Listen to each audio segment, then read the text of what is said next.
hello. I'm here with another slick-backed bun, grease for the win. And today I want to talk to you guys about 5 healthy habits that I've been implementing into my life that I think have made a difference.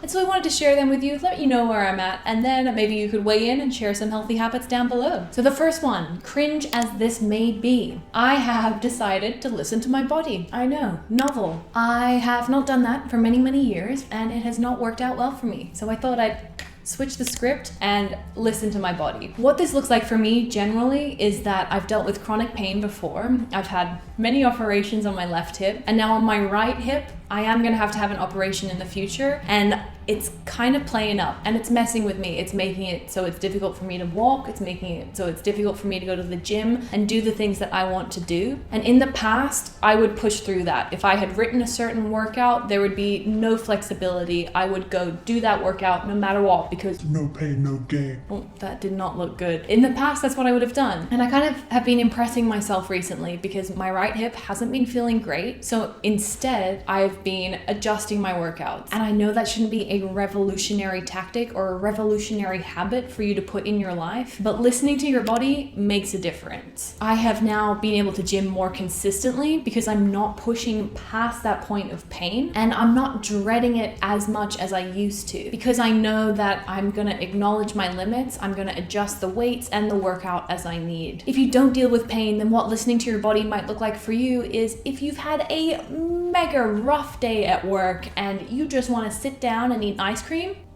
listen to yourself. Maybe the gym isn't the best thing for you that day. That's okay if it's not. The second thing that I've come up with is to feel my feelings. I have been one of those people in like therapy offices where being like, I can't start crying because I will never stop crying. And I know that that is not humanly possible, but I believe if it's gonna happen to somebody, it would happen to me. Feeling uncomfortable things is, surprise, uncomfortable. But by allowing yourself to sit in those emotions, it honestly makes them less scary. It makes it so you're less reactive to things, and it honestly makes me feel like I'm being a better version of myself because I'm getting all ends of human emotion. I'm getting the whole human experience all in one, and I don't want to miss out on that because if you do push away your feelings and things like that, that's not good for your heart, that's not good for your health, and it also might mean that you employ unhealthy coping mechanisms that affect you or affect the people around you. So sitting in that discomfort, as uncomfortable and terrifying and stressful as I know it can be, I think it makes a difference. It's okay to have uncomfortable feelings. So that is why the second healthy habit that I've been implementing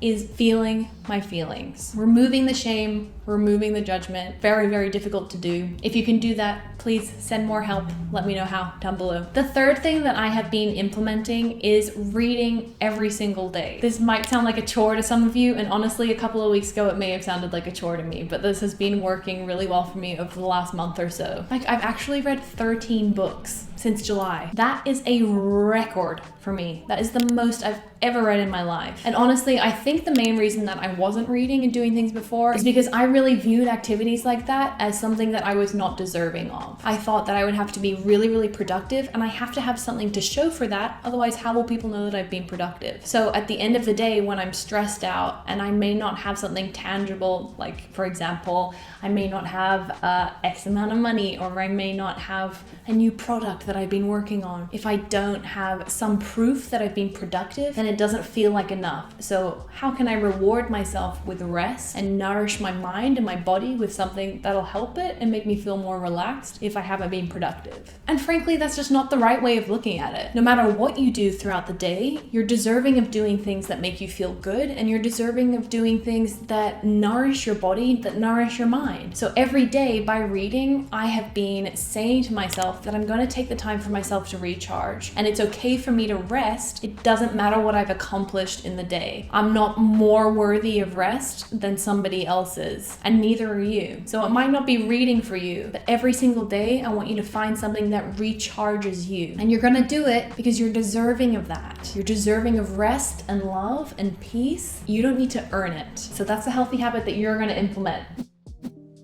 Number 4, kind of on this same spectrum, and that is if I'm craving something, I'm gonna eat what I'm craving. What is happening right now?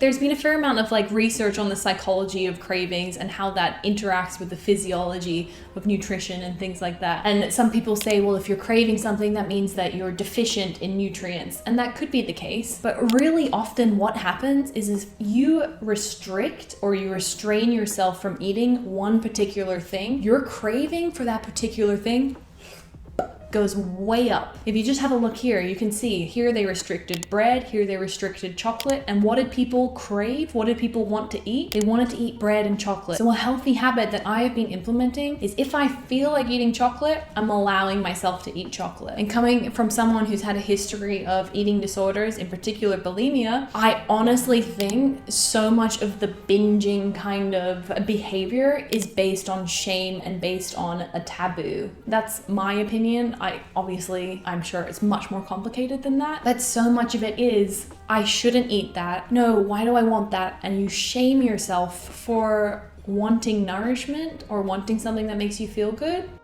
Instead of turning that shame towards the food, I'm instead going, oh, okay, I want chocolate. Neither good or bad. But what I then do is I eat chocolate and then I stop thinking about it. That's it. And that's worked for me. It might not work for you. I'm completely sympathetic to that. So please don't think that I'm trying to but by acknowledging the things and feelings that come up in your body and looking at them without shame, just looking at them as bits of information, it takes some of the pressure off. And that brings me to the last point, and that is to self-reflect. I honestly think that if people don't have the ability to look at themselves and look at why they behave a certain way, why they say certain things, or if they're not in the least bit curious, that to me is a little jarring. Because don't you want to know yourself? I've definitely been that point where I'm like, oh no, it's definitely not my fault. It's everybody else's fault that this has happened. But taking accountability and learning about why I think the way I think and questioning myself, why am I doing it like that? Why do I respond that way when people say, when I feel unsafe, what is that reminding me of? Asking questions and self-reflecting in this way, it's only connecting me more to myself. It's connecting me more to other people because I think I'm nicer to be around. And trying to approach things from the perspective of an observer has removed a lot of the judgment. So if I'm speaking to somebody and I'm experiencing social anxiety, instead of beating myself up about it and being like, oh my God, you're so stupid. Like, why are you anxious right now? I'm like, oh, okay. Speaking to somebody, I'm noticing I can feel blood rushing to my face. I can feel my heart rate elevating. What's coming up for me there? And these feelings are coming up. That's okay. It's neither good or bad. Being an observer of yourself and questioning things that come up for you, not from a shame-filled or judgment-filled perspective, that has been a really healthy habit that I've implemented and that I'm gonna try and continue to do throughout my life. But those are some things that have come up for me. I think healthful things that I've been doing in my life recently. Is there anything that you guys have been doing recently that you think have kind of invigorated you or it's making you feel like the best version of yourself? I would love to know what you think. Let me know down below. If you do any of the things that I've been talking about, I'd also love to know what you think and what's your experience been with all of that. But that's it from me today, guys, and I hope you have an amazing, amazing week ahead.